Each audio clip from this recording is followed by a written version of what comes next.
Igbo ekene m unu. Afọ nwaanyị asị ka njụ ajụjụ a ka ọ mara ife ndị mmadụ ga-agụ ya. O wee sị na di ebi na-achọ nwa for many years na fafro.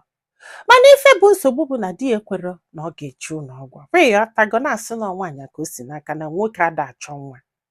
Ya wee chọọ ka amalụ ma ọ dị oke ịhapụ nwoke maka na gị na ya na-achọ nwa okwere echu n'ọgwụ. Ịghọta kịta maka na ya na-achọ ka ya hapụ ya, ndị mmadụ na-asị mba na ọ dụrụ oke. Na di ebigo for 10 years mana di ya ekwere eju n'ọgwụ. Ịghọtago na mgbe ha bido chọba nwa ya chebu na ọnyanwa ka o si n'aka for 5 years nọọsụ ya na-akwụgharị. Ọ na o gosiri na ọnyanwa ma ife na-emefa.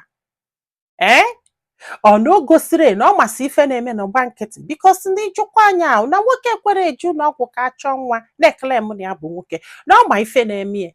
Ịghọta kịta andị na ọ maalụ na ọnya ka o si n'aka. Ọ dị oke iji maka ya wee hapụ die ka ọ na ọ dịrị oke. Gwa anyị filo na comment section maka na ọ ga-enyelu this woman aka iji ma ife ọ ga-eme. Onyekwazalụ m aka tụsa ozi a ka olu ndị ọzọ ntị. Ndị be anyị daalụnụ.